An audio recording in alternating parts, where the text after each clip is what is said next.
Ça y est, c'est enregistré, c'est dans la boîte. Merci à tous et à toutes d'être présents. Je suis très heureux de revoir les personnes que je connais bien, de revoir des visages, de découvrir des visages de personnes aussi avec qui j'ai communiqué sous d'autres biais que comme cela, à travers des réseaux. Donc, merci d'être là. Merci d'avoir eu la curiosité de venir pour découvrir la méthode PNO. La méthode PNO, en fait, c'est une méthode qui va peut-être vous surprendre, qui sort vraiment de l'ordinaire. C'est le fruit de plusieurs approches et puis d'expériences d'accompagnement. Et, euh, et c'est vrai que du coup, peut-être que ce serait bien que je commence par vous présenter qui je suis, me présenter à travers quelques infos. Donc, moi, je suis Evra Bora-Eustache. Je suis le dirigeant de Bi-Institut. J'ai j'ai de l'accompagnement du particulier en entreprise, dans le coaching, dans la partie thérapeutique également. Je forme aux techniques de PNL, d'hypnose et d'autres encore, notamment la méthode PNO. Ma clé, ce que j'aime visiter, surtout avec les personnes, c'est leur permettre de transformer leur peur, en fait. Donc là, déjà, c'est vachement intéressant, je crois, parce que transformer sa peur, habituellement, quand on a une peur, on n'a qu'une envie, c'est de s'en débarrasser. Eh bien, moi, ce que j'aime bien aller visiter avec les personnes, c'est pas, non pas de s'en débarrasser, parce que si elle est là, c'est qu'elle a une bonne raison d'être là, d'abord. C'est de lui donner la possibilité de le voir sous un autre angle. On va parler de changement de paradigme, en fait, et trouver derrière, en fait, quelque chose qui nous limite, en fait, une force qu'on peut transcender. Voilà, donc c'est quelque chose de l'ordre de la transcendance qu'on va aller visiter dans les accompagnements que je mène. La meilleure version de soi-même. Ce que je rêve de faire à chaque fois, c'est d'être le moins intervenant possible, d'être le moins présent possible dans l'accompagnement des personnes. Pourquoi? Parce qu'en fait, je considère que le professionnel de l'accompagnement, c'est un facilitateur. On va faciliter les changements, mais en fait, les changements, ils viennent de la personne. Elle a les ressources en elle, elle a toutes les capacités pour se transcender, même si elle vient des fois avec juste cause, solliciter un professionnel de l'accompagnement, optimiser son potentiel, lui permettre d'aller cueillir quelque chose de plus profond, en fait. Vous savez, derrière toute problématique, euh, il y a une vraie demande qui se place sur un autre champ, plus inconscient souvent. Moi, je me suis beaucoup questionné sur la posture du professionnel de l'accompagnement, et notamment à travers un biais cognitif que nous avons souvent, les professionnels, qui est soit la personne vient avec un problème, qui vient nous présenter, mais c'est sociétal d'ailleurs, parce qu'elle est habituée à aller voir un médecin, par exemple, qui va dire voilà mon problème de soins, etc. etc. Donc, soit un problème qu'elle va présenter, soit si ce n'est pas un problème, c'est une demande de type un objectif. Et la PNO vient en fait de cela, de la réflexion sur, en fait, qu'est-ce que c'est qu'un objectif? Et puis, qu'est-ce que c'est qu'un problème, en fait, aussi? Qu'est-ce qu'on va aller visiter quand on parle de travailler sur un objectif ou un problème? 90% du temps, en professionnel d'accompagnement, qu'est-ce qu'on va faire? On va faire une clarification, on va identifier plus précisément qu'est-ce qui va pas, quelles sont les choses, quelles sont les ressources que la personne peut avoir, quels sont ses empêchements, quelles sont ses croyances limitantes. On va lui faire toucher le problème sous un autre angle, etc., etc., etc.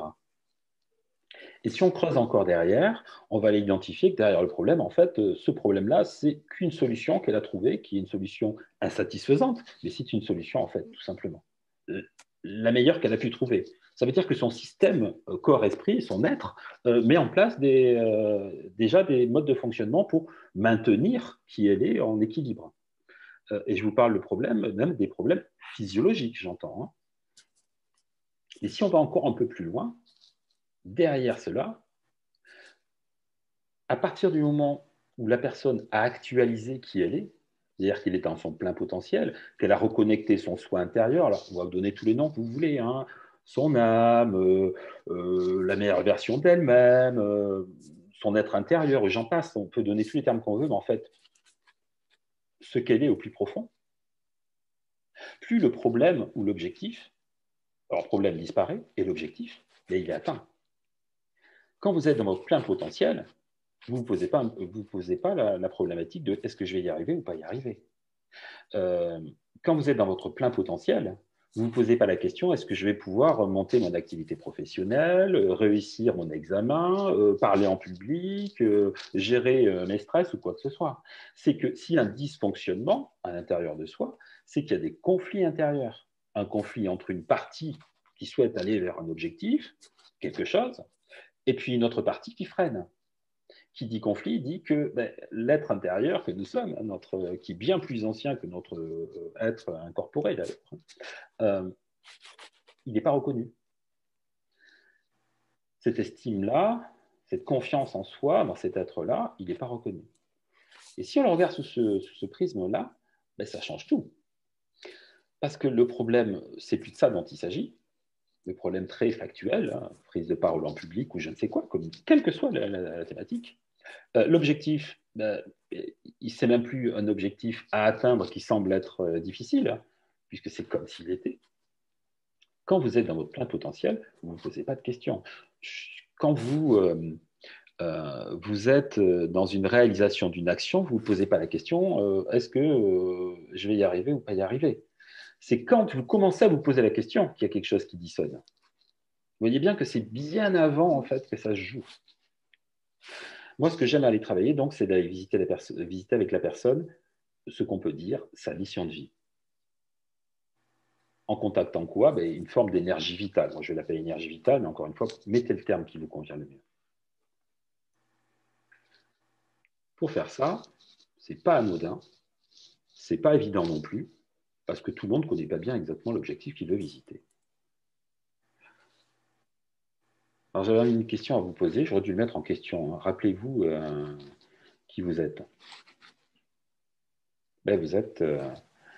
Vous êtes peut-être derrière cette question-là une personne qui a une envie de liberté, une envie de croissance intérieure, de développement personnel, et puis également de joie. Quand vous avez ces trio gagnant, vous vous sentez libre de faire quelque chose, que vous vous sentez en pleine croissance de vous-même et que vous avez cette joie, comme on peut appeler ça ce feu intérieur si vous voulez, là, vous réussissez tous vos objectifs. Et pensez à toutes les fois où ça s'est passé, tous vos objectifs sont très bien réalisés. La liberté d'esprit, liberté de mouvement aussi, en plus on est d'actualité par rapport à ça. La croissance personnelle, un peu comme si on devait comparer à de la permaculture, c'est-à-dire laisser la plante grandir, que nous avons en nous. Et puis également la joie, parce que c'est pas développer personnellement ou être accompagné par un professionnel. Souvent j'entends le mot le travail. Non, changeons ce paradigme-là, et plutôt que la notion de travail comme étant un effort, le vivre dans cette légèreté-là, cette joie-là, c'est beaucoup plus simple. Donc, c'est les trois grandes clés, quand vous vous rappelez à vous-même, en fait, qui vous permettent d'atteindre vos objectifs, quels qu'ils soient, encore une fois, objectif ou pas objectif, d'atteindre votre plein potentiel, d'être vous en lien avec votre mission de vie. Liberté, croissance et joie.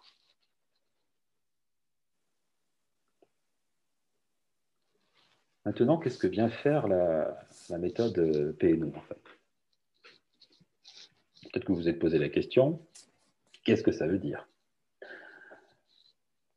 Je me suis inspiré directement de la PNL, qui est mon référentiel, en fait, tout simplement, en tant que professionnel de l'accompagnement. Donc, le P et le N, c'est comme la PNL, donc c'est programmation, P comme programmation, N comme neuro, et O comme oculaire. Comme je vous le précise ici, c'est votre potentiel, en fait, que vous développez avec la PNL. Quel que soit l'objectif. Vous pouvez même le faire sans objectif consciemment identifié. Accroître et développer son potentiel, son plein potentiel. Et ça sera bénéfique, quels que soient les sujets, que ce soit un sujet professionnel, privé, familial, sentimental, et j'en passe. plus vous êtes dans votre plein potentiel, mieux c'est. Et plus tout est accessible, en fait. Derrière ça, c'est se mettre en présence, c'est se mettre en conscience de qui vous êtes et en conscience de comment vous êtes en relation avec les autres, donc votre environnement. Pourquoi programmation? Parce que ça fait appel aux connexions neuronales.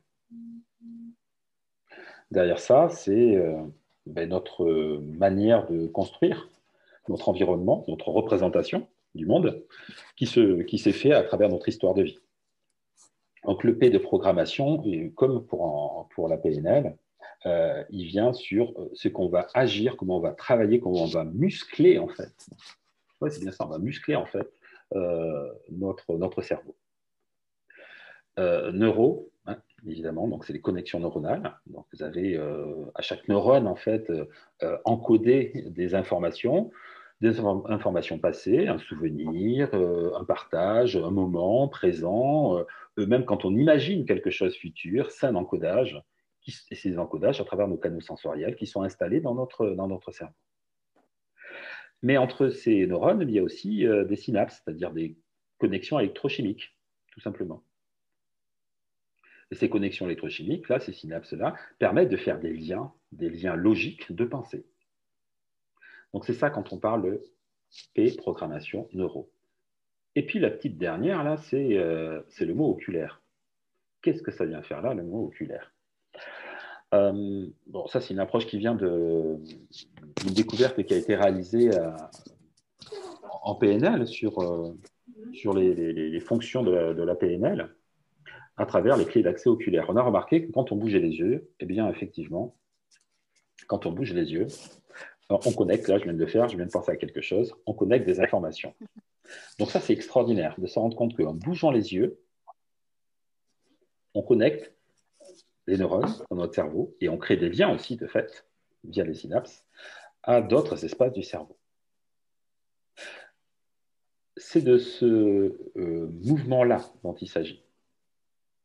Si je vous demande, pensez à votre dernière, plus grande, merveilleuse expérience de vie. On peut faire l'expérience tous ensemble, même si je ne vous vois pas, mais pensez-y pendant quelques instants. Voilà. Revoyez-le, entendez-le, recontactez-le. Et les quelques personnes que je vois ici, déjà, pas tout le monde, mais j'en vois quelques-unes déjà, pour le faire, vous avez bougé vos yeux. Vous avez donc automatiquement bougé les yeux dans un espace donné pour contacter l'information dans votre cerveau. Et c'est mécanique, ça. C'est sur ça qu'on agit. Maintenant que moi, en tant qu'accompagnant, je vois qu'une personne, quand je suis en train de l'accompagner, bouge les yeux quand je lui pose une question, je sais qu'elle contacte l'information dans son cerveau. Et c'est sur ce jeu-là que la PNO agit. Je suis donc personne externe, observateur, que la personne vient de contacter l'information. Alors, sur le moment, quand on n'a pas trop d'entraînement au départ, on ne s'en rend pas compte. On bouge les yeux, puis après on revient, on discute avec la personne. Mais avec un peu d'entraînement, moi je suis conscient à chaque fois que je bouge les yeux, que je contacte des informations. Je reprends du pouvoir sur moi-même grâce à ça. Merde de rien. Si, lorsque je bouge les yeux, ça me permet de contacter une information, qu'elle soit consciente, c'est-à-dire que je connaisse l'information, ou qu'elle soit inconsciente, que je n'ai pas encore monté à la conscience de cette information-là, ça n'empêche que je la contacte quand même dans mon cerveau. C'est très important ce que je vous dis ici, là, parce que c'est ici que ça se joue, en fait, dans la méthode. Dans cette fonction-là. Maintenant, je vous ai parlé tout à l'heure de neurones et de synapses. Lorsque je veux créer un cheminement de pensée, penser à une information, et puis ensuite me dire que quand j'aurai ceci, je ferai cela, et quand je ferai ceci, ça me permettra de faire cela, eh bien, en faisant ça, je vais bouger les yeux dans des espaces différents. Je vais penser à quelque chose, oui, mais alors je peux faire ça, et mais du coup, qu'est-ce que ça va donner? Mes yeux vont bouger encore, et puis encore mes yeux vont bouger encore. Donc là, quand je fais ce cheminement-là, c'est comme de la cartographie, pour ceux qui font de la carte heuristique, c'est pareil en fait, hein. C'est comme un dessin en fait que je vais construire. qui donne le cheminement de pensée, en fait. En bougeant les yeux, une personne extérieure vous observe et elle est en train de vous voir en train de cheminer dans votre pensée, tout bêtement. Ça, c'est très intéressant quand même. On est en personne extérieure, on ne sait pas ce à quoi la personne pense, donc son sujet, son objectif ou son problème, quand je revenais à ce que je disais tout à l'heure, mais on sait qu'elle est en train de cheminer dedans. De manière consciente ou inconsciente. Des fois, il y a des choses inconscientes. De sorte que la méthode PNO va nous permettre d'accompagner quelqu'un sans même qu'elle nomme le sujet sur lequel elle souhaite travailler. Et ça, par contre, c'est un véritable changement. On peut donc accompagner quelqu'un sans savoir absolument rien du sujet sur lequel nous l'accompagnons. Car ce qui va nous intéresser, c'est d'observer les cheminements logiques qu'elle fait, consciemment ou inconsciemment. C'est-à-dire que je vais lui poser des questions, je vais lui faire mettre en contact à des mots-clés spécifiques qu'on va retrouver d'ailleurs dans les neurosciences, et ça c'est un grand élément qu'on retrouve dans les neurosciences, de fonctionnement du cerveau. C'est des mots-clés de neurosciences en fait, qu'on va utiliser beaucoup. On va lui poser des questions et on n'attend pas une réponse. On n'attend même pas qu'elle nous présente son objectif. On va juste lui demander, pensez à votre objectif, pensez à l'objet pour lequel vous voulez que je vous accompagne. Là, automatiquement, ses yeux vont se mettre à bouger dans un espace. Je sais que son objectif, il est par ici, si elle regarde ici. Et ensuite, je vais continuer à poser des questions et je n'attendrai pas de sa part une réponse. Ça fait qu'elle peut travailler sur des sujets, des fois, qui ne sont pas évidents à partager avec un praticien. Rien. Elle peut donc cheminer, et la force, ça va être dans les mots-clés, donc les questions spécifiques que je vais lui poser, qui vont lui permettre de cheminer et de relier le cheminement de compréhension. La force, elle est là, sur le principe. Vous voyez, c'est donc très simple en soi. C'est une technique ultra simple. Durable. Pourquoi durable? Parce que je disais que c'est des neurosciences, donc on crée des connexions neuronales. Ces connexions neuronales, on en crée déjà au quotidien, chaque heure, des centaines de millions. Hein. Dès que vous avez des pensées, vous continuez à créer des connexions neuronales à travers les synapses. Là, on va en rajouter. Comment? Mais en pensant aux questions du praticien, du professionnel qui pose la question. C'est durable parce que ça crée une véritable route neuronale. Bien évidemment, je vous parlais du cerveau, il faut le muscler. Donc, ce n'est pas parce que vous avez pris un chemin, un sentier qui sort des sentiers battus dans votre cerveau que tout est résolu. Il faudra continuer à le muscler, donc faire du training. Et c'est la répétition journalière du cheminement de pensée qui permettra d'avoir un petit chemin qui deviendra une autoroute.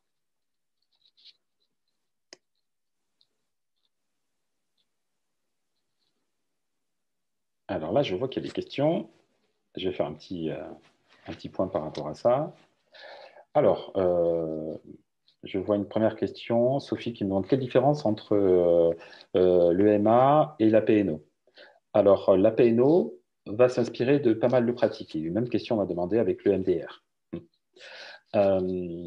L'EMA va s'appuyer sur des techniques d'ajout de ressources, sur des objectifs nommés, une verbalisation notamment aussi. Donc, le sujet, le praticien vont parler. Avec la PNO, en fait, si la personne veut parler, elle peut parler, mais je m'intéresse peu à ce qu'elle dit, mais plutôt à ce qu'elle contacte visuellement.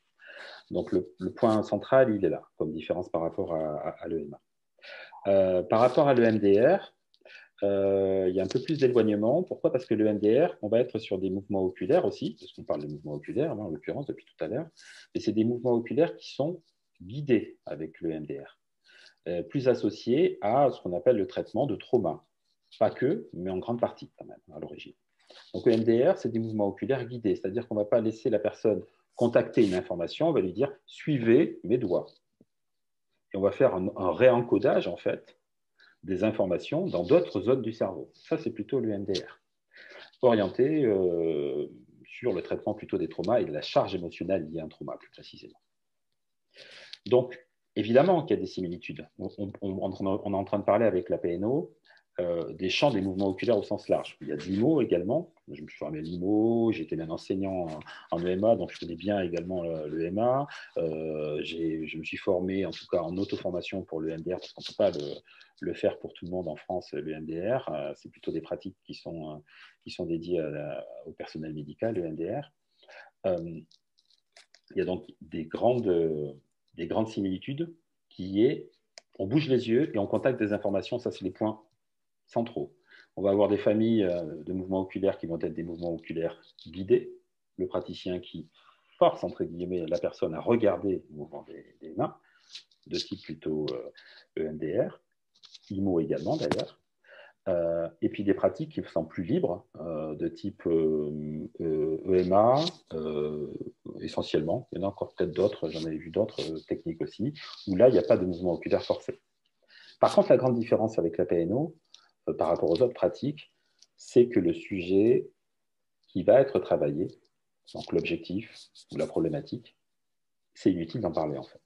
Et là, il y a une grande différence parce qu'il n'y a plus de biais de l'accompagnant par rapport à l'accompagné. Et des biais cognitifs derrière notamment. Ça change énormément. Vous savez, les biais cognitifs, ça veut dire quoi? Ça veut dire que la carte n'est pas le territoire. C'est-à-dire que moi, j'ai une représentation de la problématique qu'une personne me présente, et quand elle m'en parle, je m'en fais une image, une image de solution, une image de problème d'ailleurs aussi. Et donc, mes questions vont être teintées, influencées par ma représentation de son problème. Avec la PNO, exit cette problématique, qui est fondamentale d'ailleurs, ce qui définit toute la posture d'éthique et déontologie d'ailleurs des professionnels. Exit ça, on n'a plus besoin. On n'a plus besoin de se maintenir à s'assurer qu'on n'est pas influent, etc., puisque on lui pose des questions, et ces questions-là, on ne connaît pas le sujet, on ne connaît pas ses réponses non plus. C'est donc la succession des questions qui vont être intéressantes. Vous allez me dire, dans ces cas-là, quelles questions? Et des questions qui sont en lien avec ce qu'on en sait actuellement du cerveau, d'où les neurosciences. Par exemple, vous avez ce qu'on définit comme les deux grandes familles en neurosciences de l'intelligence. Vous avez l'intelligence statique et l'intelligence dynamique. L'intelligence statique est basée sur l'accumulation de savoir que l'on va pouvoir répéter, un petit peu comme quand on répète des leçons, des formules. C'est une forme d'intelligence, mais elle est statique. Et vous avez aussi une autre forme d'intelligence qu'on appelle une intelligence dynamique, qui va être la capacité à faire preuve d'agilité dans des situations complexes, donc d'innovation. Et ça, c'est une autre forme d'intelligence. Et alors, on appelle ça une intelligence dynamique. En neurosciences, on a identifié qu'il y a un certain nombre de mots-clés qui activent l'intelligence dynamique. Vous voyez bien que pour une problématique diverse, si la personne active son intelligence dynamique, elle va trouver facilement ses solutions aux problèmes que je ne connais toujours pas, encore une fois. Beaucoup plus simplement, en tout cas. C'est ça quand je vous parlais des mots-clés, les questions qu'on va poser. Notamment. Je vois une autre question, il y a marqué « Est-ce que cela est applicable aux enfants ?»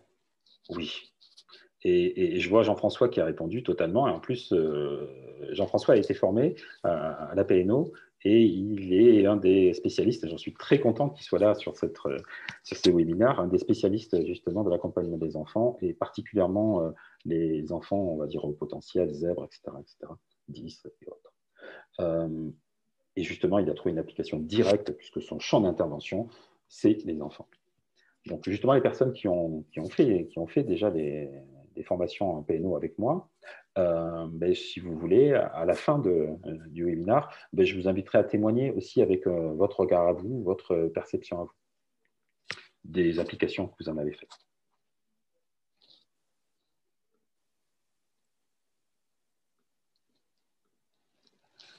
Hop là, j'ai été trop vite.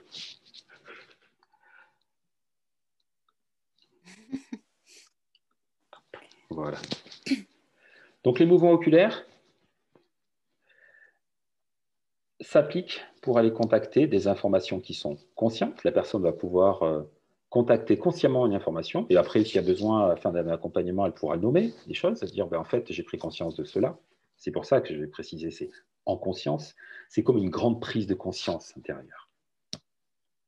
Mais également des informations avec un accès direct à des informations totalement inconscientes. Il faut savoir quand même que on a bien 95% des informations du cerveau qui sont régulées par notre inconscient. Notre inconscient, c'est le grand régulateur en fait de notre système, hein, qu'il soit physique ou psychique.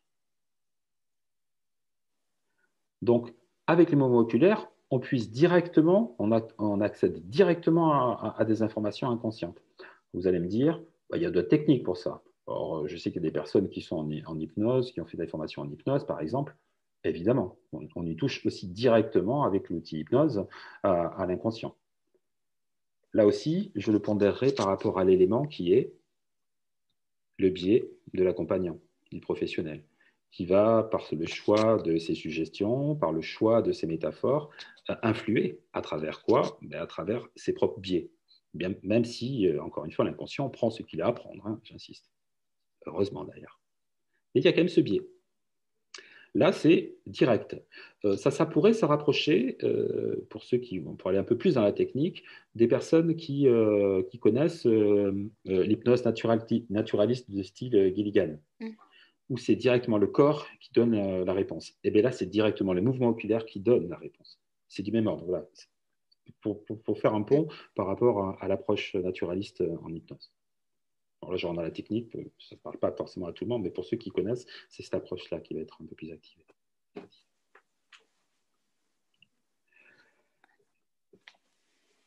Quels sont les outils donc, et les parties qui sont activées? Les neurosciences, on s'appuie sur les neurosciences à travers les recherches, et il y en a en permanence. Moi, je lis des bouquins comme ça. Alors, j'ai une histoire aussi de formation scientifique. Je suis scientifique de formation au départ universitaire. Donc, évidemment, j'ai trouvé mon plaisir à travers la partie neurosciences, les sciences que j'apprenais quand j'étais à la fac, et mon métier actuel d'accompagnant, de professionnel accompagnant. Je me dis, ça me trouve génial, parce que là, je m'éclate à reprendre des bouquins qui creusent un petit peu comment ça fonctionne le cerveau, la chimie du cerveau, les zones du cerveau. Donc ça me plaît beaucoup. C'est pas pour rien que j'étais sur la PNL d'ailleurs, c'est parce que curiosité de comment ça fonctionne à l'intérieur, quoi. Et les mouvements oculaires, donc, libres avec la PNO. Évidemment, l'hypnose et la PNL, parce qu'hypnose, je vous dis parler de l'inconscient, il y a plein de ressources d'informations inconscientes qui sont contactées en bougeant les yeux. La PNL, oui, parce qu'on va découvrir que pas mal d'exercices en fait de PNO, ben, c'est pas pour rien si j'ai pris le même terme, vont découler de la PNL, des exercices de PNL, qu'on transforme en PNO, la même chose mais en PNO. Et puis aussi, un élément important, les stimulations bilatérales. Ce qui veut dire qu'à la fin de chaque exercice, on va stimuler les lobes frontaux. Comment on stimule? Oh bien, soit par tapping, et donc là, il y avait une personne qui m'avait demandé au cours d'une discussion, je ne sais plus sur quel réseau, s'il y avait des rapports avec justement le tapping. Oui, c'est du tapping. Ce n'est pas du tapping sur des méridiens, en l'occurrence, par contre, donc ce n'est pas de EFT à proprement parler. C'est du tapping juste pour activer, synchroniser, resynchroniser les deux lobes frontaux. Donc tapping sur les épaules, par exemple, mais on peut le faire avec du son, hein, il suffit juste d'activer les deux zones, ou tout simplement aussi tiens, le MDR, on va activer et resynchroniser les deux lobes frontaux. Donc, il suffira juste de demander à la personne de balayer de gauche à droite son regard pour simplement recréer du lien entre les deux zones du cerveau. Donc ça, c'est la base, neurosciences, mouvement oculaire, bien sûr, hypnose, PNL et stimulation bilatérale. In fine, qu'est-ce qu'on va générer chez la personne? Une énergie intérieure, une énergie vitale, encore une fois, ce que je vous ai dit en préambule, c'est-à-dire la reconnecter à son essentiel. Vous savez, c'est comme ça vous a dû vous arriver déjà de vous dire, oh, mais là, j'en suis certain, c'est ça. Il n'y a plus de questions qui se posent à ce moment-là. Il n'y a plus de problèmes qui se posent ou de doutes qui se posent. C'est comme une évidence. Ça permet ça. Alors bien sûr, on peut l'appliquer sur des choses très pratico-pratiques. Je veux perdre 3 kilos, je vais arrêter de fumer, je veux gérer mon stress. C'est des choses très pratico-pratiques. Mais derrière ces kilos en trop, ce besoin de fumer ou son stress, c'est juste une déconnexion à notre être intérieur, notre fonction centrale, cette énergie vitale-là. Et évidemment, ça active, in fine, un changement.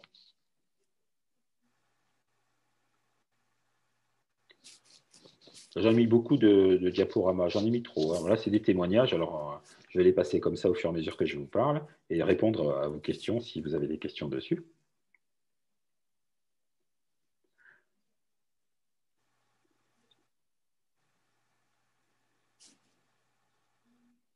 Est-ce que vous avez des questions? Peut-être que vous pouvez peut-être remettre vos micros et je serais ravi de répondre aux questions de vive voix ou des témoignages aussi à l'oral de personnes qui ont déjà bénéficié de soit de séances, parce que je sais qu'il y a des personnes qui ont bénéficié de séances. Moi, je serais intéressée d'avoir le témoignage de... C'est Jean-François qui travaille avec les enfants? Oui, c'est Jean-François qui travaille avec les enfants, tout à Parce fait. que je travaille moi aussi avec des enfants et des enfants neuroatypiques, donc évidemment beaucoup d'enfants zèbres. Et je serais intéressée d'avoir son témoignage par rapport à ça, parce que moi je travaille en hypnose holistique, fait qu'il y a de l'hypnose naturaliste dont tu parlais, et que j'ai de très très bons résultats. Mais quelquefois ça peut faire peur un peu aux parents. Donc du coup, je pense que la PNO, c'est peut-être un autre biais Oui. d'approche. Alors, avant que Jean-François, pendant que tu réfléchis, Jean-François, à ça, aux réponses par rapport à l'enfant, moi, j'accompagne les adultes, les adolescents, les enfants, et j'ai les 3 outils centraux qui sont la PNL pour toute la capacité de la personne à vouloir parler, s'exprimer de manière consciente, trouver des stratégies comportementales, développer sa communication, sa manière de fonctionner avec les autres. Donc là, on va être sur la partie très consciente. Ouais. L'outil hypnose, Mhm. alors l'hypnose ericksonienne, qui est mon cœur d'hypnose, et naturaliste que j'adore, pour certains qui connaissent bien aussi, et que j'adore cette partie-là. Et là, on va être sur toute la partie inconsciente. Des Mhm. fois, il y a des freins par rapport aux personnes, par rapport à l'approche hypnose et leur représentation de ce qu'est l'hypnose. Et ce Mhm. que je trouve de très intéressant entre, d'un côté, le très conscient, l'autre partie qui est plutôt l'inconscient, eh bien là, vous avez la PNO qui est au milieu, qui fait en fait le lien entre les deux. Ouais, ouais, ouais, c'est bien ce que je sens parce que bon, C'est top, ça. j'utilise aussi la PNL forcément pour toute la partie consciente, mais effectivement, le fait d'avoir un pont qui soit un peu plus concret et un peu moins barré pour les parents, euh, Voilà. C'est voilà. évident, ça. Ouais. Même pour les enfants aussi, des fois, c'est plus simple aussi de ne pas parler, justement. Mm. De ne pas exprimer, de ne pas essayer de répondre à une demande d'explicitation trop difficile à donner, tout simplement. Euh, et ce lien-là, il est très intéressant parce que même dans l'accompagnement, du coup, moi, je mélange en fait les approches. C'est-à-dire que je vais commencer peut-être à parler avec la personne parce qu'elle a une habitude d'expliciter son problème, donc de clarification. Ben oui, ça peut commencer par ça. Et puis après, hop, au cours de l'explicitation, je détecte qu'elle est en train de contacter des informations, comme je vous disais, en bougeant les yeux. Donc je vois bien que déjà, il y a des choses qu'elle est en train de contacter. Alors des moments, des émotions, des moments des questionnements, il y a des images, des représentations qu'elle contacte. Là, je vais basculer sur le mode PNO. Je dis, bon, écoutez, on continue comme ça, là, à quoi vous pensez là maintenant? Là maintenant, de quelles ressources vous avez besoin? Là maintenant, quelle est l'énergie dynamique que vous avez besoin? Là maintenant, et elle pose, elle relie comme ça successivement par les mouvements oculaires. Et il m'arrive très souvent, alors qu'elle est en contact avec des ressources inconscientes, qu'elle commence à avoir les yeux qui se ferment, elle se relâche, elle part en transe. Et là, je bascule sur la partie hypnose. Vous voyez, donc, ça se relie en fait, ces 3 dimensions-là. De toute manière, chaque outil a sa pertinence et à partir du moment où tu trouves un sens dans tout ça, tu trouves le fil conducteur. Complètement, Je me exactement. suis formée en AMO aussi, je voudrais vraiment voir s'il y a un vrai intérêt, enfin, entre guillemets. Mhm. J'en suis convaincue, mais je voudrais vraiment, voilà. Oui, tout à fait. Bon, alors, on en parlera à la fin, mais effectivement, vous pourrez, si vous le souhaitez, on fera des tests ensemble. Voilà, je vais vous offrir la possibilité pour ceux qui le veulent de bénéficier d'une séance un peu short, hein, de 30 minutes à distance, mais ce sera déjà chouette de les découvrir par le vivre. C'est bien de le dire, c'est bien de le vivre de l'intérieur aussi. Jean-François, est-ce que tu aurais la gentillesse Mm. d'expliciter de ton Oui. biais à toi? Alors moi qui ai vécu l'AMO et la PNO, les deux formations, la PNO est beaucoup plus libre, je trouve, et inclut plus, enfin c'est ce que tu as dit, mais je suis formé par toi, Évrard, donc je ne vais pas dire l'inverse. Bah oui, tant qu'à faire, autant avoir un peu de cohérence. Mais ouais, on inclut, enfin, tout est inclus et il y a beaucoup plus de liens entre l'hypnose, la PNO, la PNL, discussion, enfin, tout ça, il y a PNO est juste là-dedans et circule bien pour des jeunes, alors et notamment pour des petits à haut potentiel, il y a le lâcher prise. Mm. Et du coup, je trouve que c'est intéressant. Souvent, quand tu les questionnes, je sais pas. Bah oui, ils savent pas. S'ils savaient, ils feraient autrement. Et du coup, on sort de ce jeu de je sais pas. C'est t'inquiète, vas-y, on va faire comme ça. On lance une question, il n'a pas à parler et c'est parti, quoi. Ils adorent ça, parce que c'est nouveau en plus. Il y a un côté mystérieux, ils adorent ça. C'est plus light, effectivement. C'est plus, ça va vite en plus. Ça peut être 5, 7, 8 minutes. Hop, on revient. Enfin, en tout cas, moi, c'est comme ça que je pratique. Puis je repasse sur autre chose. Enfin, ouais, c'est chouette. Ça marche. Je trouve que ça marche très, très bien avec des enfants. Ils n'ont pas d'a priori. Oui, ça c'est Et, beaucoup d'avantages. enfin, tu vois, Sophie, enfin, c'est un truc qui Oui. est vraiment sur, mais sur le lâcher prise, eux qui veulent pas lâcher prise, qui veulent, bah là, on leur demande rien, même pas de lâcher prise. C'est, Exactement. vas-y Parce quoi. que si on demande à une personne lâche prise, c'est déjà une injonction. Donc déjà, il se fait un effort. Ça n'a pas de sens. Et Ah, j'aime bien voilà. ce que tu dis sur la liberté. Merci, Ah oui. merci beaucoup parce que je vous avais mis en préambule, vous vous souvenez, je marque liberté, la croissance personnelle, le développement et la joie derrière.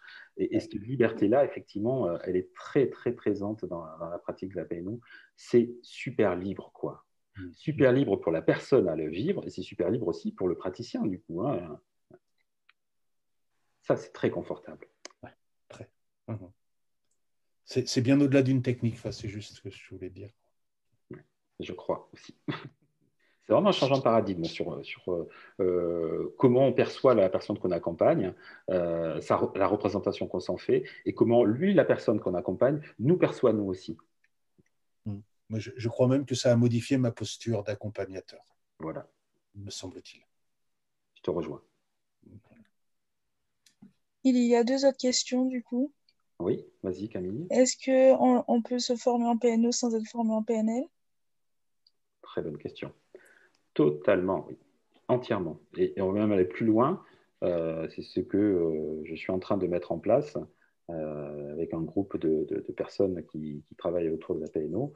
C'est de pouvoir s'auto-accompagner avec la PNO. Donc, il n'y a pas besoin de se former en PNL. Euh, Encore une fois, c'est du training à travers des mots-clés et c'est de la prise de conscience que quand on pense, là vous voyez, j'étais en train de réfléchir à comment j'allais le répondre, mes yeux sont partis à un endroit bien spécifique qui fait référence à quelque chose d'important pour moi, c'est donc prendre conscience que l'on contacte des informations. C'est pas une grosse usine à gaz, hein, c'est très très simple en fait. C'est hyper simple, vraiment d'une simplicité. Ça consiste à faire un modèle, hein, modéliser ce que l'on fait naturellement. Donc, inutile d'être formé en PNL. Absolument pas. Ok, maintenant il y a une question de Philippe. Est-ce que c'est possible de pratiquer la PNO à distance, notamment avec par l'observation qui semble être un des points très essentiels de la méthode? Oui, et je vous inviterai d'ailleurs, comme je le disais tout à l'heure, à vous inscrire sur l'offre que je vous fais de découvrir à distance, là, gratuitement, parce que l'accompagnement, je le fais à distance, hein. Depuis, comme beaucoup, hein, on travaille en visio comme ça. Je fais des séances à distance pour des adultes, pour des enfants. Là, j'accompagne un ado justement de l'accompagnement à distance depuis quelques séances et on fait que de la PNO. Ça marche super bien. Ça nécessite un peu de dextérité pour le professionnel d'accompagnement, c'est-à-dire de bien observer. Et donc, ça, c'est une des qualités principales de l'accompagnant, c'est d'observer les personnes qu'on accompagne, évidemment. Mais là, on va observer en particulier, justement, ces clés d'axe oculaire, c'est-à-dire là où ils bougent les yeux. D'accord. Et enfin de Greg, combien, là je pense que du coup ça dépend, combien de séances pour un objectif? Euh, Hyper compliqué à répondre à cette question-là. C'est hyper compliqué. Quand on me pose la question en cabinet, combien de séances par rapport à un objectif, je retourne la question en fait. Je dis, d'après vous, il faudra combien de séances pour atteindre votre objectif?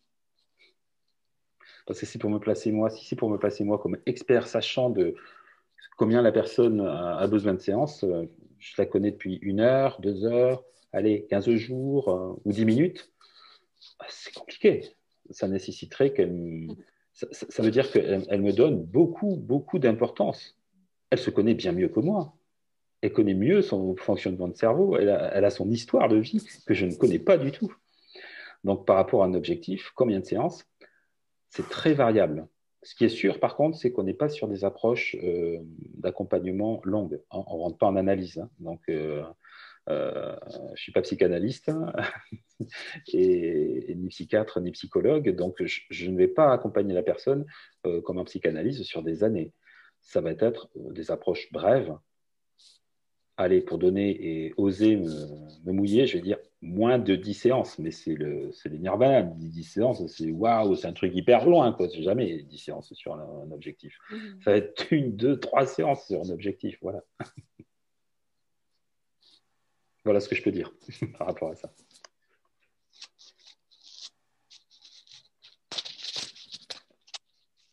Il y a une autre question, je viens de voir. Est-ce que la PNO peut avoir un impact positif et diminuer les tics chez un enfant, par exemple, comme des tics oculaires qui sont notamment et variés? Oui. Alors, c'est souvent la question que je me demande, sur quoi ça peut s'appliquer?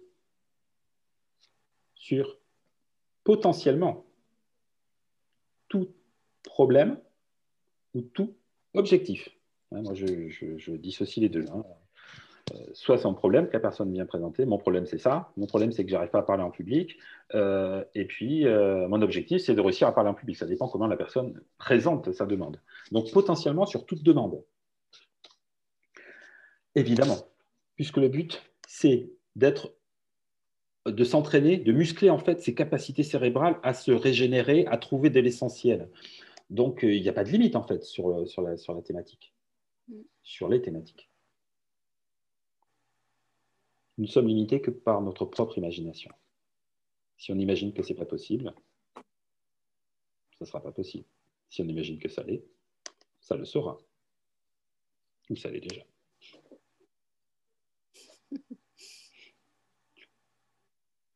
Ça y est. Et à ceux qui me connaissent en formation, ils me disent, ça y est, tu es en train de nous confusionner comme d'hab. C'est ça.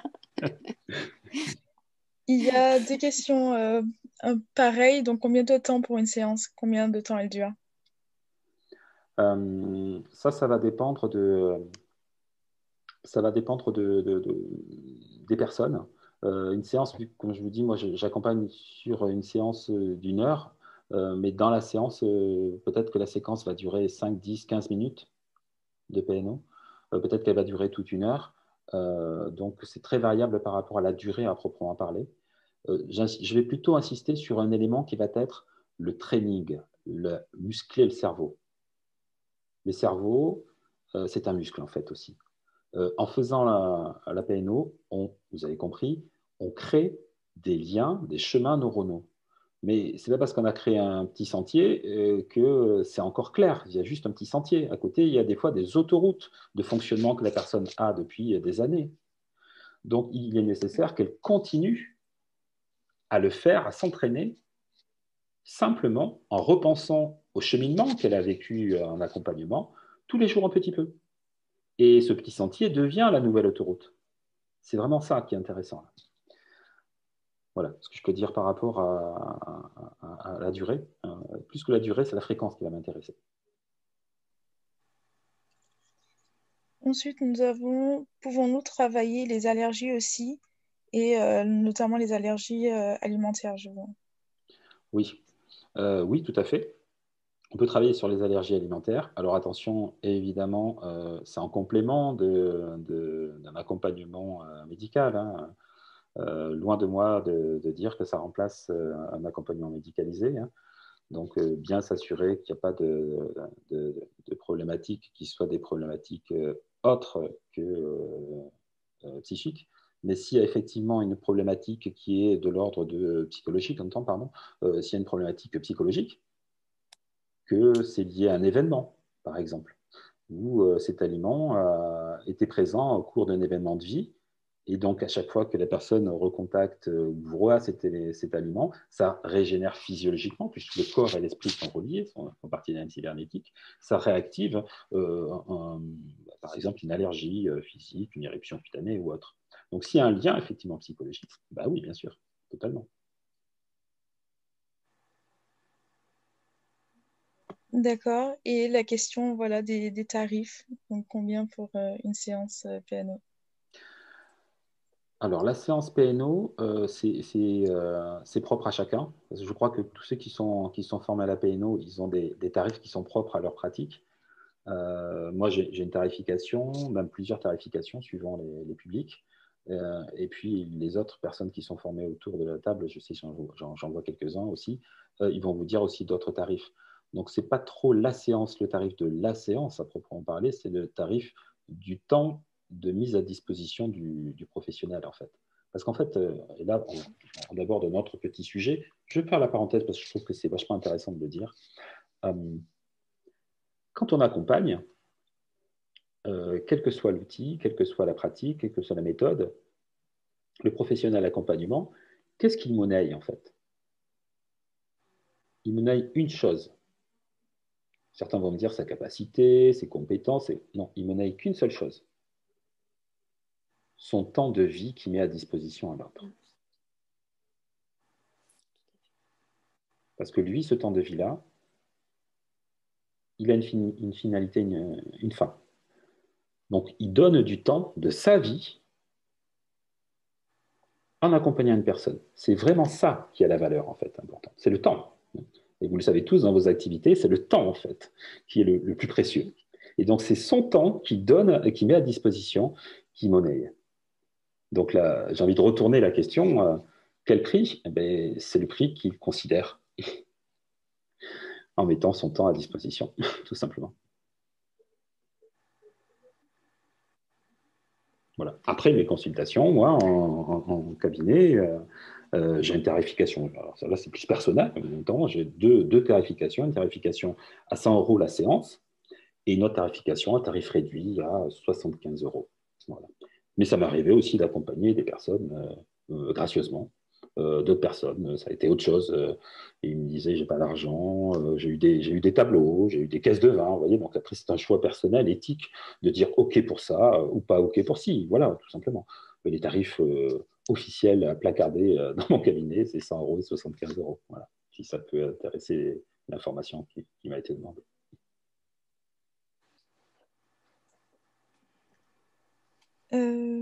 Donc, la formation dure combien? Ça, on a déjà dit. Alors après, il y a la formation, effectivement. Et la formation Comment se déroule la formation en PNO? Bien, avant tout. Donc, ça se déroule bien, oui. C'est une formation de 4 jours pour le niveau de facilitateur, le praticien, si vous voulez. Et après, il y a un maître praticien aussi de 4 jours. Et toutes mes formations, je les fais en petit comité. À une époque, je faisais gros comités et je n'étais pas à l'aise par rapport à ça. Donc, c'est que des petits comités de moins de 9 personnes qui sont très orientés sur la pratique. Vous avez compris que là, tout va se jouer dans la pratique et la dextérité à accompagner la personne. Donc, une grande partie sur la pratique essentiellement et découvrir les concepts en fait de neurosciences sur lesquels on s'appuie pour faire cheminer les personnes, les bénéficiaires. Voilà. Elle est ouverte aux professionnels de l'accompagnement. Donc ça, c'est important que ce soit professionnel de l'accompagnement pour la partie formation. Et pour la partie des personnes qui ne sont pas professionnelles d'accompagnement, ça peut être frustrant de dire, bah, voilà, au-delà d'essayer et d'être accompagné, comment je pourrais, moi, aller plus loin? Bien, justement, comme je vous disais, je suis en train de mettre en place avec un comité d'un certain nombre de personnes, justement, la possibilité d'utiliser et d'apprendre à utiliser pour soi-même en auto-PN. Et donc, il n'y a plus besoin, même carrément plus besoin, qu'il y ait un accompagnant. Donc, il y a une autonomisation qui est recherchée derrière ça. La PNO, c'est rendre les gens plus autonomes. Hein. C'est vraiment ça derrière.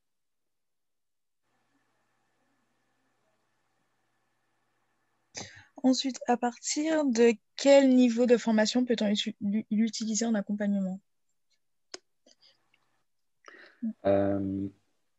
Deux grandes familles de personnes qui peuvent l'utiliser en accompagnement. Les personnes qui viennent de la famille des thérapies, thérapie longue ou thérapie brève, donc les thérapeutes. Donc voilà, donc être thérapeute. Donc c'est un outil qui s'additionne à leur posture de thérapeute. Et l'autre famille, les professionnels du coaching. Donc c'est de l'accompagnement aussi, mais c'est du coaching. Juste pour qu'on différencie, les thérapeutes vont travailler plus sur une dimension passé-présent. Donc, ils ont une dimension plutôt de soin, en fait, de guérison. Même il y a le mot gué dedans, hein, il y a la joie aussi, hein, guérison, l'air de rien. On l'oublie des fois. Donc, pour ce public-là, ces professionnels-là, et les coachs, ils ont une dimension non pas de soins liés au passé, mais ils ont une dimension plutôt de présent, futur. Donc, d'activation du potentiel, d'atteinte d'objectifs, de motivation, de génération de possibilités, de structuration d'objectifs. Voilà, c'est vraiment ça, en fait. Donc, c'est les deux grandes familles.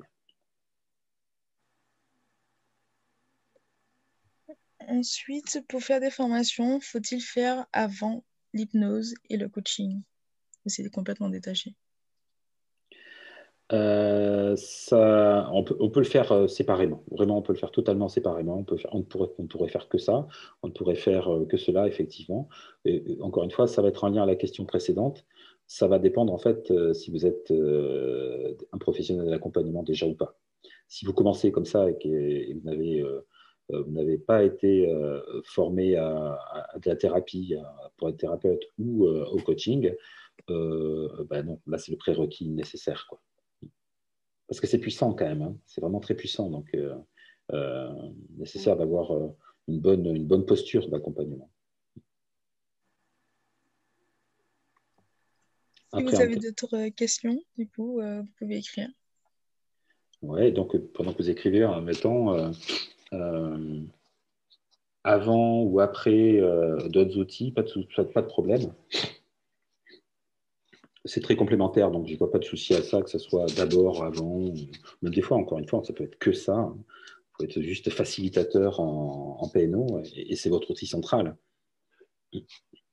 Peut-être même, si j'ai envie de dire, ça serait peut-être plus facile, même, des fois. Parce qu'avec les autres outils, c'est des outils qui vont être sur des modalités, avec des représentations bien spécifiques. Le client ou le sujet, ça dépend, le patient, ça dépend si vous êtes thérapeute ou coach, est comme ceci. Et d'autres vont dire, bah, il est comme cela. Donc, on se doit d'orienter l'accompagnement avec un certain cadre qui est comme ceci ou comme cela. Avec la PNO, c'est tellement libre que la personne ne pourrait carrément, mais quasiment même, vraiment, j'insiste, lui dire, écoutez, installez-vous, pensez à ce que vous voulez travailler, hop, allez-y. Et il contacte déjà un premier point. Maintenant, pensez à ceci ou cela, ça va dépendre de votre choix, vous, hein, stratégique, si vous voulez développer de l'intelligence dynamique, par exemple. Il va y penser, pensez à ce mot-clé-là, hop, il va y penser, pensez à ce mot-clé-là, hop, il va y penser. Maintenant, relier ce mot-clé avec tel autre mot-clé, sans que vous ayez besoin de connaître ce à quoi il pense. J'insiste sur ce point-là. Donc, vous pourriez très bien être un facilitateur, parce que c'est vraiment un job de facilitation, en fait, du processus de résolution, du processus d'actualisation, du processus de maintien, du processus de facilitation de sa vie, de sa personnalité. Voilà, vous voyez, donc on facilite en fait un processus déjà naturel.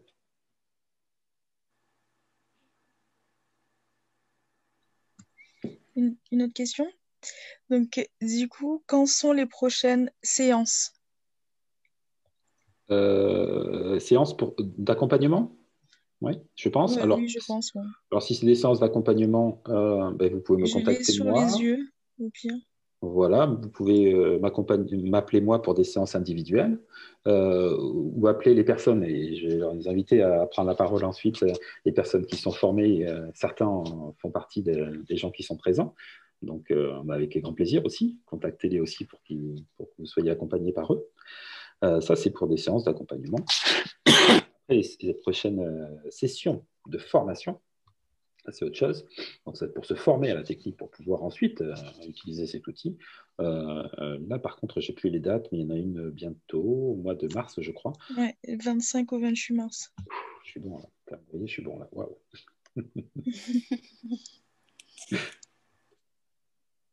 Il y avait une question juste avant. Peut-il y avoir des contre-indications?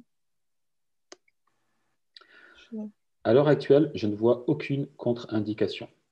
Il peut y avoir juste des limites d'utilisation, notamment certains publics qui ont ce qu'on appelle des mouvements oculaires très répétés. Vous savez, les personnes qui ont des mouvements oculaires très répétés, qui bougent très très vite les yeux, qui vont très très vite, ils vous parlent et ça va très très vite. Donc c'est difficile dans la limite d'utilisation de l'outil, là, parce qu'on a des difficultés à détecter les points d'information qu'il a. Ça, c'est la limite, effectivement. Alors, ce n'est pas des contre-indications, c'est une limite d'utilisation à proprement parler. On peut même l'utiliser auprès de personnes qui souffrent d'Alzheimer, on peut l'utiliser auprès des personnes, d'enfants qui ont des troubles autistiques. Vous voyez, donc ça s'ouvre à un large public. Hein. Ensuite, est-ce que le CPF prend en charge cette formation? La bonne nouvelle, bientôt oui. Je viens d'avoir justement cet après-midi la confirmation. Donc bientôt oui. Alors bientôt oui, ça veut dire quoi? Ça veut dire d'ici, peut-être pas pour la session de mars, mais pour les sessions suivantes, avril-mai, là, ça sera possible. Ouais.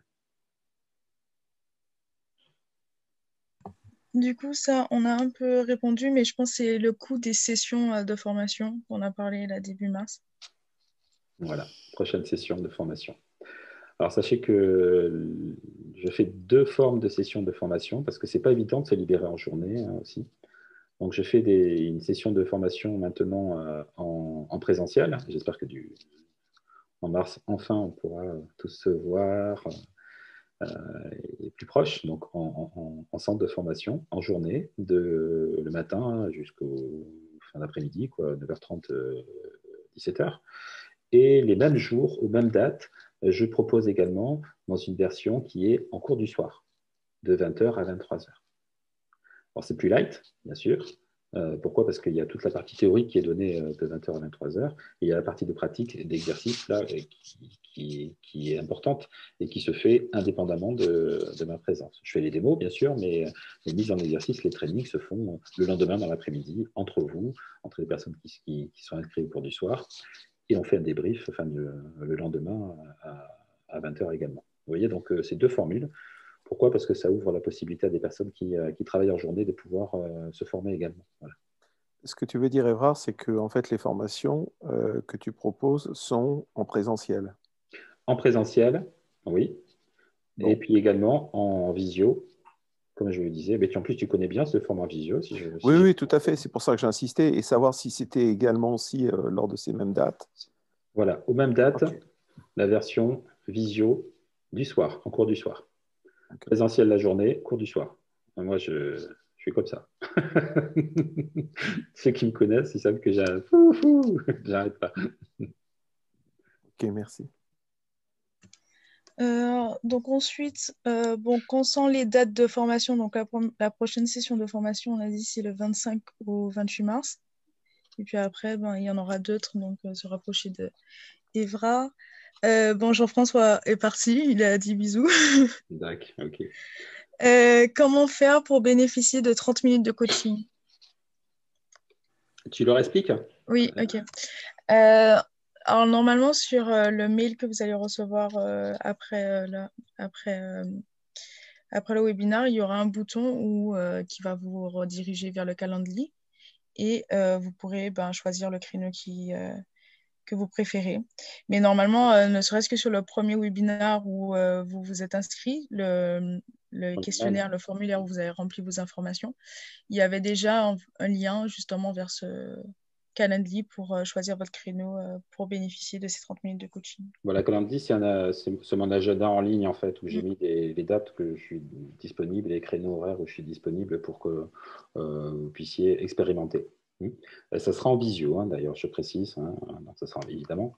Même si je me suis déjà amusé à le faire par téléphone, là, c'est un rock'n'roll quand même, par contre. Mais ça sera en visio. Et je vous propose d'expérimenter, en fait, sur 30 minutes. Donc, inscrivez-vous sur le calendrier avec les dates qui sont déjà présentes. Et j'en mettrai d'autres à l'avenir également, pour que vous puissiez découvrir, en fait. Hein. Vraiment, c'est ça qui va être sympa, je crois, d'abord de découvrir. Ensuite, le tarif de la formation, donc je pense qu'on demande par rapport à la première session là, de mars. Oui, alors c'est 390 €, je crois, de mémoire. C'est ça. Yes. 390 pour les 4 jours. En présentiel. Oui, en présentiel. Et en distanciel, c'est en cours du soir, c'est un peu moins, je ne sais plus par contre. C'est 260. Voilà. 260 €. Sur le site BI, je vois qu'il y a plusieurs niveaux de formation selon notre expérience et formation préalable. Doit-on démarrer impérativement par le niveau 1? En PNO niveau 1, oui, on commence par le niveau 1, oui, tout à fait. En fait, ça monte niveau 1 et 2. Hein, niveau 1, c'est 2 jours. Niveau 2, c'est 2 jours aussi. Donc, les 4 jours qu'on vous disait en mars, c'est niveau 1 et 2 que j'enchaîne en même temps. C'est 4 jours de formation.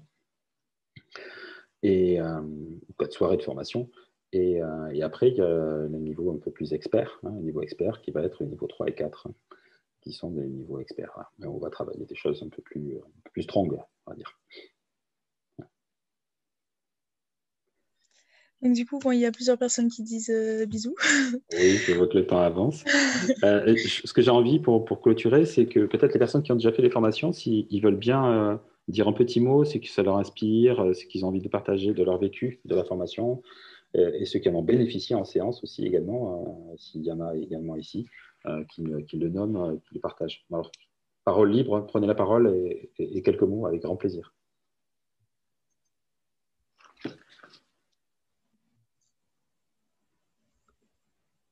Peut-être juste avant de répondre à une dernière question de Jean-Luc, s'il y a déjà eu des résistances face à cette technique.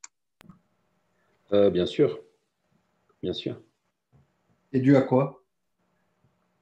C'est dû à des demandes qui sont prescrites essentiellement. C'est-à-dire que la personne qui est accompagnée, elle n'est pas à l'initiative de l'accompagnement. Donc, elle fuit. Hein. Donc, soit elle résiste, elle ne veut pas bouger les yeux, vraiment elle résiste. Soit, quand je me demande, d'être là, quand vous avez contacté ici, votre regard s'était posé sur tel espace, elle me dit non, je ne vois pas, ou alors elle va regarder complètement l'opposé. Donc, il y a une volonté de... Oui, c'est une séance non voulue, quoi. Exactement. La résistance, c'est ça, essentiellement. Tu peux couper le partage d'écran, Évrard, s'il te plaît? Si on a Avec fini, plaisir. qu'on se voit tout. Voilà. Voilà, c'est top.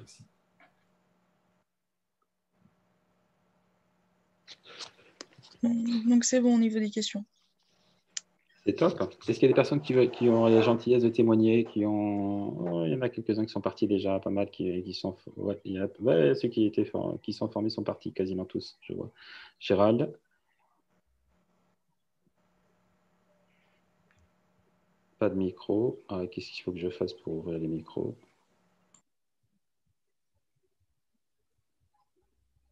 Réactivation. Là, tu m'entends? Ah ouais, ça y est. Gérald des Pays Basques. Coucou Gérald. Salut, comment tu vas? Ça va et toi? Ça va bien, merci. Non, moi, ce que je disais, c'est vraiment c'est le côté pratique de l'outil. Hein. J'aimerais insister là-dessus. Voilà, on fait la formation, on a un outil en main, on peut l'utiliser dès le lendemain. Et c'est ce que j'ai fait avec tout type de public. Et je dirais n'importe où. C'est-à-dire que si on a la chance d'avoir un cabinet, c'est très bien, mais on peut le faire à l'extérieur, on peut le faire à domicile. Voilà, je dirais, on n'a pas besoin d'être dans un endroit peut-être comme l'hypnose où on va rechercher un certain calme ou une certaine ambiance. Ben là, voilà, et c'est un outil que l'on s'approprie, et plus on se l'approprie, et plus on est attentif au regard de la personne qu'on a en face. Et à la fin, ça devient un jeu. Ça devient un jeu parce qu'on voit les gens capter ce qu'ils ont dans leur inconscient. Et voilà, ça devient une pratique, je dirais, bon, parce que je connais la PNL au même titre que la PNL, qui devient quelque chose d'automatique. Voilà. Et assez rapidement, je dirais, même très rapidement, on fait le tour des techniques. Après, c'est l'apprentissage, c'est le fait de le faire tous les jours qui fait que naturellement, on acquiert ces automatismes. Voilà. Donc, un outil sympa qui vient en complément des autres techniques et qui peut remplacer aussi les autres techniques parfois. Ouais. Vraiment et rapide. Et vous allez pouvoir voir des vidéos également si vous allez sur la page YouTube de Bi. J'ai fait des vidéos, en fait, des extraits de vidéos, des séances lors de formation. Ça vous donne aussi une capacité de comprendre, en fait, aussi ce qui joue. Super. C'est OK pour tout le monde? Ok. Merci. Oh, j'ai réussi, ça y est, ça y est. Félicitations. Ouais. Bravo Évrard. Merci. Merci. Super intéressant. Je vous laisse parce que j'ai encore un peu de travail. À bientôt. Merci. Allez, merci à vous Merci tous. beaucoup. Merci Je vous Évrard. souhaite de passer Merci, de bonnes Évrard. fêtes, surtout. Merci également. Merci. Et puis on se retrouve en janvier. Je referai un autre webinaire en janvier. Chaque mois, à partir de janvier, février, dernière semaine comme ça, j'en refais d'autres. On ira un peu plus loin, on pourra questionner un peu plus différemment. Je vous apporterai d'autres infos. Voilà. Avec grand Super. Profitez bien. Évrard. Merci. Au revoir. Bonne fête à tous. Au revoir. Bonne fête. Bonne fête. Au revoir.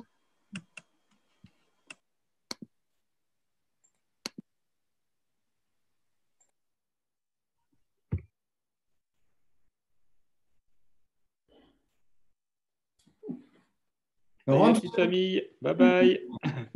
Allez, on va se prendre le rhum. Hein. Ah, tiens, hein. Ah bah tiens, bonne idée. Je vais faire un petit penche là, ça y est. Oh, oh. Et tu es dans une pièce plus spacieuse qu'avant. Ah, tu trouves, hein? Ouais, c'est pour ça que tu ressors bien, parce qu'il y a du volume. Il y a de l'espace. Ah, ça fait mieux. J'ai mes belles chemises, t'as vu, et tout. C'est magnifique, hein? Magnifique. Allez, la bise à toi et la petite famille.